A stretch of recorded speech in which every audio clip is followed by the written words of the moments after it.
Hi guys, my name is Joe and welcome to Fighting Words, the martial arts library. On this channel I review martial arts books and talk about other martial arts related subjects. Today I'm going to be reading an excerpt of EI, The Art of Drawing the Sword. This is by author Darrell Craig.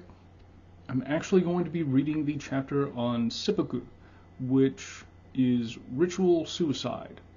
Just a heads up, because of the nature of what is being described here, I wouldn't say it's overly graphic, but we are talking about blades cutting into flesh through a lot of this. So, not for the squeamish.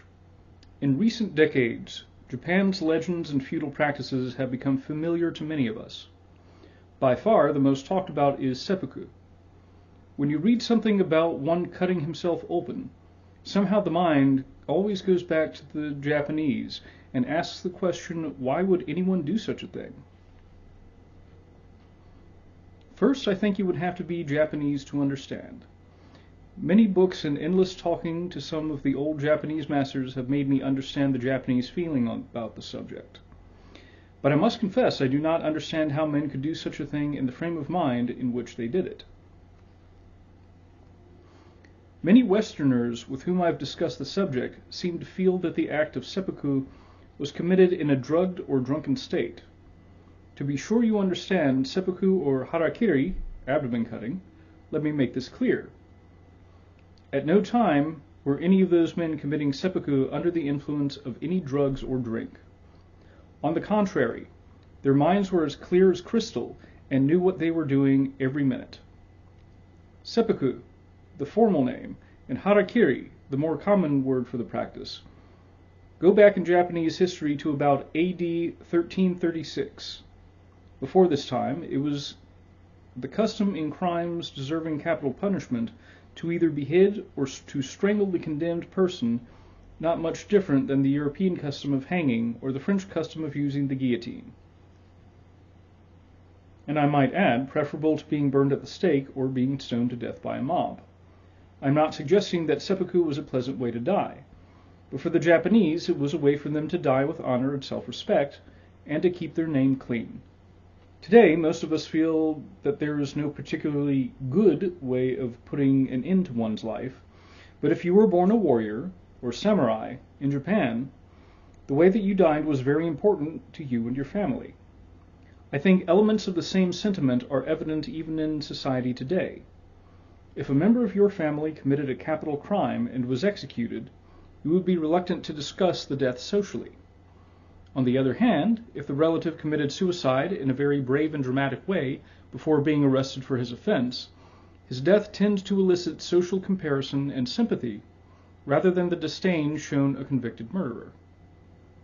During the period of time in Japan's history that seppuku was customary, only samurai were allowed to practice this manner of suicide.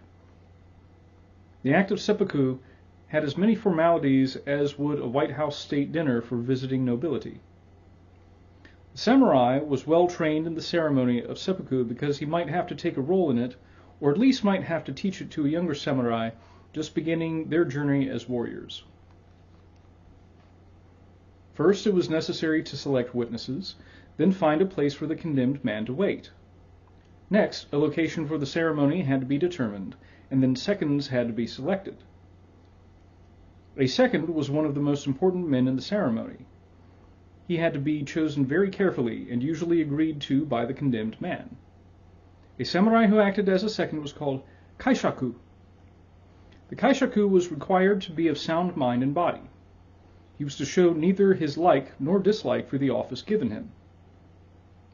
The kaishaku wore a formal dress called a hempen with the hakama tucked under the belt.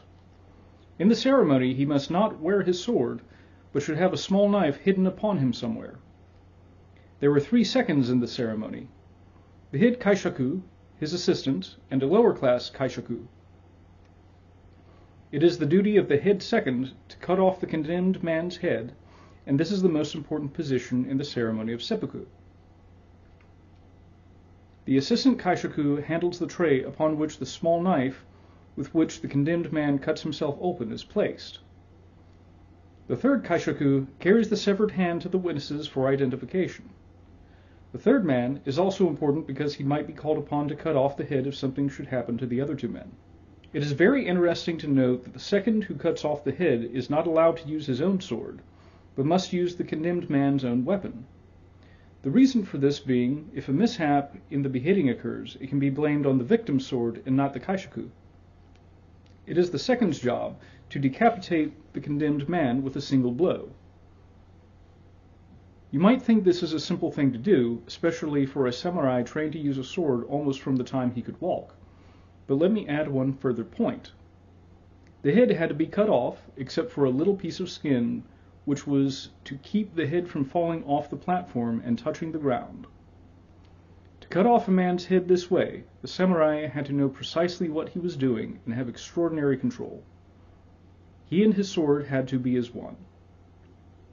When all was prepared for the ceremony of seppuku, and the condemned man had bathed, fixed his hair, put on his white formal clothes, and said his goodbyes to his close friends, he was led out to the mats where the ceremony was to take place.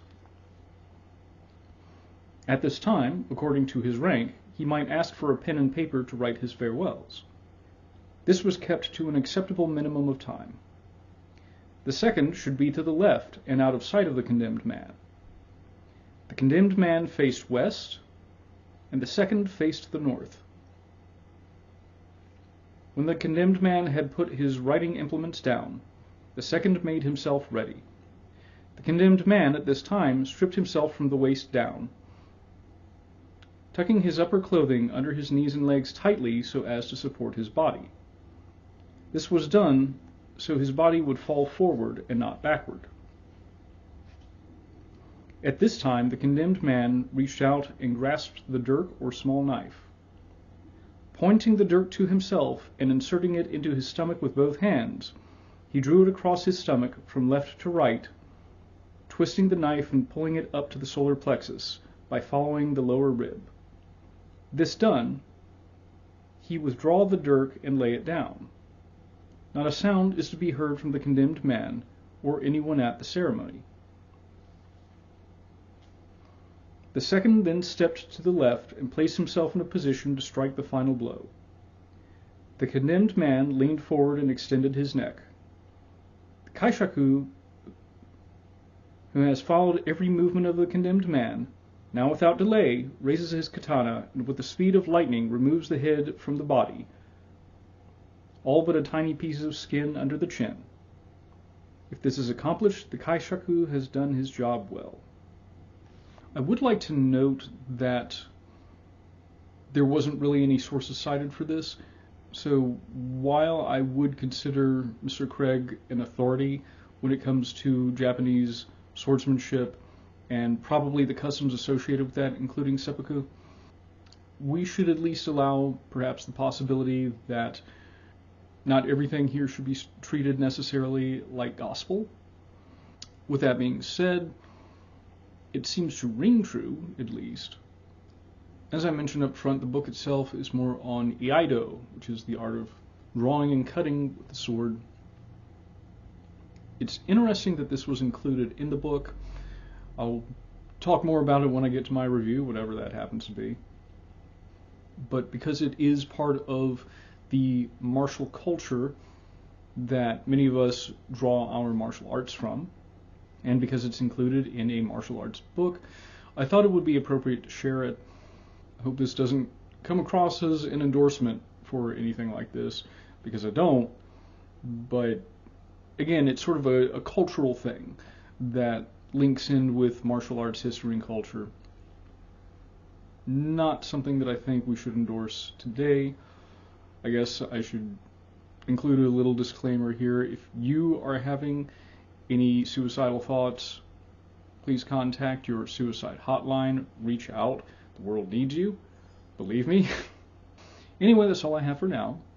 If you guys like the videos I put out, please consider donating to my Ko-fi account. That would help support me. You can also donate to my Ko-fi account in order to request a video. And if you like what I do, subscribe for more videos and put a like if you like the video. And that's all I got. Thanks for following along with me, and I'll see you guys later.